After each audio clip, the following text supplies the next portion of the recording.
क्या आप विश्वास करेंगे कि भारत का एक राजा ऐसा भी था जिसके पास केवल तलवार नहीं बल्कि समय को मोड़ने की शक्ति थी, जिसके दरबार में साधारण मंत्री नहीं बल्कि ब्रह्म ज्ञान से संपन्न नवरत्न विराजते थे, जिसका नाम इतिहास नहीं एक रहस्य बन गया है और जिसकी शक्ति को आज का विज्ञान भी नहीं समझ पाया है। ये कोई साधारण कथा नहीं, ये है राजा विक्रमादित्य की वो गुप्त गाथा जो आज भी आपको चौकन्ना कर देगी। राजा विक्रमादित्य उज्जैन के सम्राट थे, एक ऐसा नगर जो खुद ही काल चक्र का केंद्र कहा जाता है। इतिहासकार कहते हैं उन्होंने 56 देशों पर शासन किया पर कोई एक भी युद्ध नहीं हारा। उन्हें जगत गुरु सम्राट कहा गया क्योंकि उनके निर्णय वेदों, ज्योतिष और धर्मशास्त्रों से प्रेरित होते थे। एक दंतकथा के अनुसार उनके राज्य में असत्य बोलना अपराध माना जाता था और अगर कोई न्याय नहीं पा सकता तो वो स्वयं राजा के सामने घंटा बजाकर न्याय की गुहार लगा सकता था। विक्रम संवत का प्रारंभ उन्हीं के द्वारा किया गया था, जो आज भी नेपाल और भारत के कुछ हिस्सों में प्रचलित है। विक्रमादित्य को केवल युद्ध कला ही नहीं बल्कि तांत्रिक विद्या, खगोल विज्ञान और आयुर्वेद का भी पूर्ण ज्ञान था।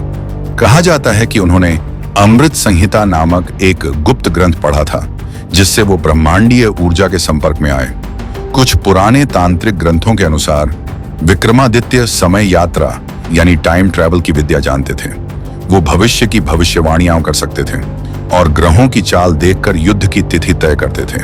नासा की कुछ रिपोर्ट्स में उल्लेख है कि भारतीय पंचांग प्रणाली, खासकर उज्जैन की समय गणना, दुनिया की सबसे सटीक मानी गई है।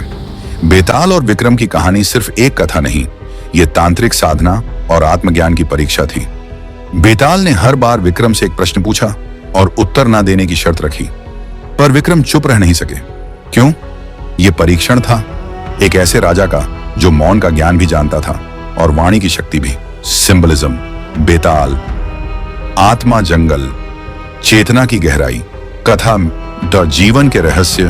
तांत्रिक ग्रंथों के अनुसार जो राजा इस परीक्षा को पार कर लेता है वही काल के पार झांक सकता है।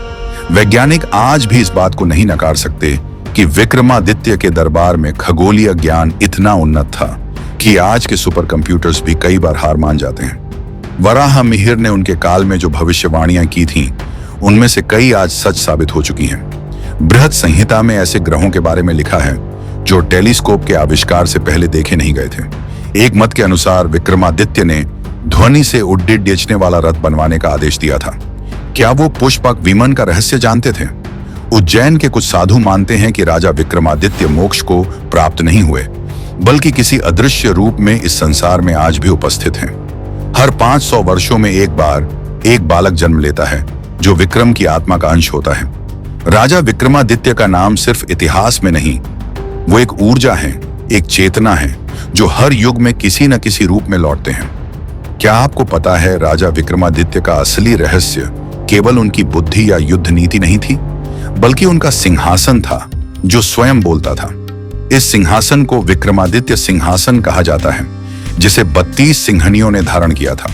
हर सिंहनी कोई साधारण प्रतिमा नहीं थी बल्कि उनमें चेतना थी और वो केवल उसी को राजगद्दी पर बैठने देती थी जो विक्रम जितना गुणवान हो। जब राजा भोज ने उस सिंहासन को पाने की कोशिश की तो हर सिंहनी ने उसे एक एक कथा सुनाई राजा विक्रम के 12 ही गुणों की, जैसे त्याग, धैर्य, न्याय, विनम्रता, अहंकारहीनता और सबसे बड़ा सत्य पर अडिग रहना। क्या आप मानते हैं कि विक्रमादित्य केवल राजा नहीं बल्कि भारत की वो शक्ति है जो आज भी हमारे भीतर है? तो इस वीडियो को शेयर करें और ऐसी ही रहस्यमयी गाथाओं के लिए चैनल को सब्सक्राइब जरूर करें। और हाँ, कमेंट में बताइए क्या आपको लगता है वो अब भी कहीं जिंदा है?